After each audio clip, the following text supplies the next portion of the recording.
Buzz, do you believe this team's going to earn an NIT bid? And if not, do you want to see you guys get a chance to play some postseason? It's a young team. Some coaches, want that time. I don't know. I don't follow any of that stuff. So honestly, I've never played in the NIT as an assistant or as a head coach, so I'm not sure of the process. But I think what we've done speaks for itself. If that's good enough for the NIT, we'd be thankful for an invite. We're going to go left side, first row, or second row, then back to the first row. Buzz, Miami shot 56% from the field. What were you hoping to do better defensively today, or what did they do that really gave you trouble there with their offense? We tried a little bit of everything. I guess in different parts, sometimes it would work for consecutive possessions, but not very often.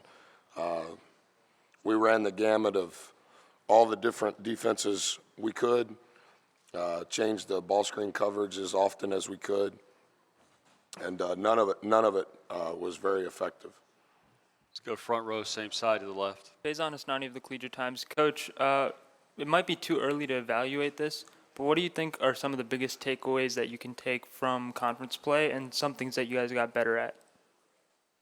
Yeah, that's a good question. I'd like to be able to be emotionless when I would answer it, and then I'd like to have some evidence so that it would be conclusive in what I had to say. I do think that our team has improved. I do think that we play incredibly hard. I think that we try to play the right way relative to the roster makeup. I think our maturity has continued to evolve in a positive way. There's just a thin margin in this league. We're not the only team that's trying to get better.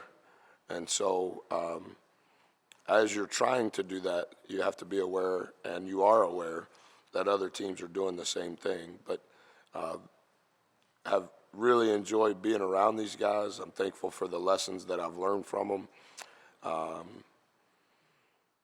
And I think they've represented the department and the institution in a really fine way. And I think that's always a good place to start. Right side towards the back. Brandon Parker with the Washington Post. Shane, at the end of the first half, when you guys were starting to get your way back into the game, then you took the lead. What do you think changed in those first few moments in the second half when Miami really just took the game away there? I really just think we just turned the ball over too much and just wasn't playing our game.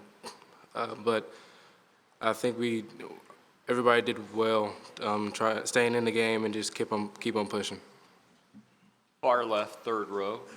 Yeah, Zach Boyer from the Washington Times. Buzz, a bunch of the players in the locker room just now have mentioned the goal of getting to the NCAA tournament and what that meant for your program. But you guys haven't been in the postseason at Virginia Tech for quite a few years, even since you got here. What do you think even some kind of postseason berth could mean for the program, for what you guys want to accomplish here? Well, I hope that we recruit guys that want to play at the highest level, and not to defend those guys and not to be disrespectful to the past, but 63% of our minutes were played by guys that have never been here. And so when you talk about what's transpired prior to their arrival, it's somewhat hollow to them because they're kids. And kids want to accomplish their goals. They dream big. They have dreamt big all year long. I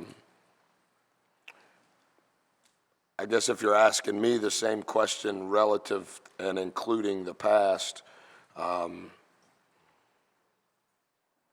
would say we're distinctly ahead of where anybody would have thought, including you. Anything else for Virginia Tech? Oh, I'm sorry. To our left. Thank you, Bill. Coach Dave Preston, WTOP Radio.